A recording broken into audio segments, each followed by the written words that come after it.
Hi, my name's Tony and I'm from the Sup Company, and today we're going to compare the 11.6 Ray Air Pure Edition against the larger 12.6 Ray Air Pure Edition.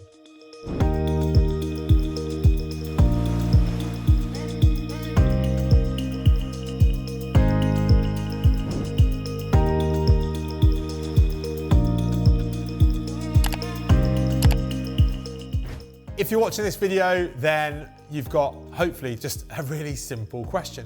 Which Fanatic Ray Air is right for me?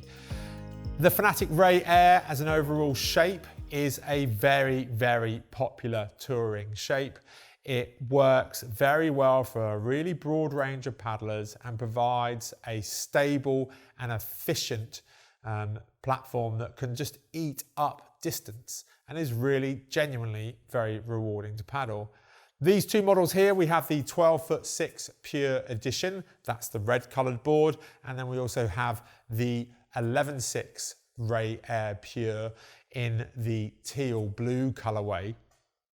And while they are hugely capable boards in their own right, it's well worth asking the question is, what is the difference?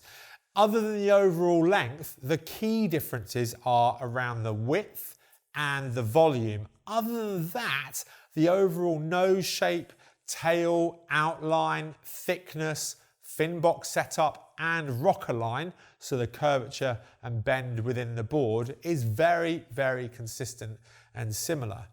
In terms of overall length and glide, well, the 12.6 is always going to win in that respect. Ultimately, all inflatable paddleboards are displacement craft, and as such, waterline length is key. The longer board will invariably always be the quicker board, or certainly the more efficient one.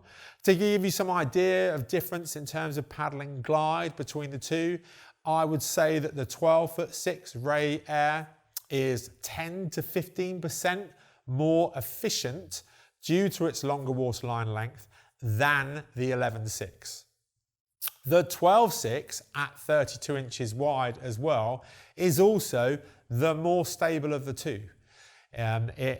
Just that inch in its overall width does make a difference. It's very stable underfoot and it works very, very well for paddlers of up to around 125, 130 kilos without issue, due to it also having 40 litres more volume at 339 litres compared to the 299 litres that you get in the 11.6 Ray Air. Because the 11.6 Ray Air is at 31 inches wide, it doesn't necessarily mean the board is unstable. There are advantages to that in that the paddle is much nearer the centre line of the board, and therefore the overall paddling effort is nearer that centre line, so you're going to track slightly better as a result.